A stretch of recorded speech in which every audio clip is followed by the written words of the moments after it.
Hello, j'espère que vous allez bien. Alors voilà, je me lance. Je vais enfin parler de mon single qui va sortir, j'espère, le 22 juillet. Je bosse dessus depuis énormément de temps et c'est très différent de ce que j'ai l'habitude de faire parce que vous connaissez mon univers, c'est un peu pop et rock.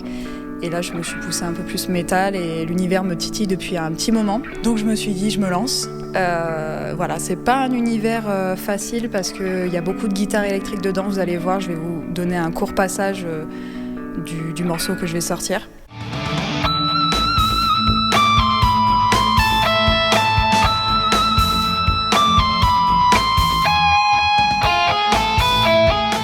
Voilà, donc ça ressemble un peu à ça, c'est beaucoup plus, on va dire...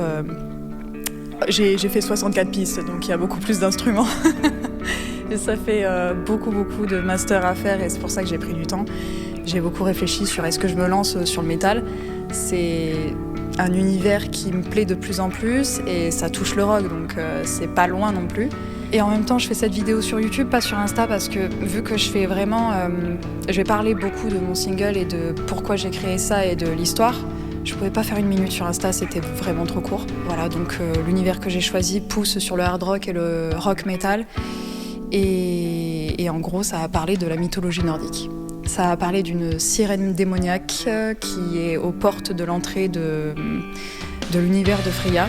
Donc ce single que je vais sortir, c'est l'opening, on va dire, de la suite qui va se passer sur la mythologie que j'ai choisie. Ça parle d'une sirène qui est aux portes, qui voit un navire rentrer et qui le détruit, qui le fait atterrir sur la falaise. Et en fait, il y a un homme à bord et en gros, vous savez l'histoire des sirènes, c'est très séduisant, mais en même temps, ça noie. Ça noie les gens, donc c'est pas trop cool. Je me suis dit, la sirène, c'est quand même très intéressant comme personnage et en même temps, ça peut faire allusion à la vie de tous les jours et c'est ça que j'aime beaucoup dans la mythologie parce que ça emmène à rêver, mais en même temps, c'est proche de la réalité parce que ça peut refléter des gens, ça peut refléter des histoires qu'on a vécues et j'aime beaucoup ces sous-entendus à travers les histoires que l'on peut entendre. Les albums que j'ai sortis étaient quand même très doux et je me suis dit, allez, on va changer, on va se lancer, on va pousser sur le rock et voir du hard rock et du métal parce que c'est quand même plus difficile, on va dire, à maîtriser.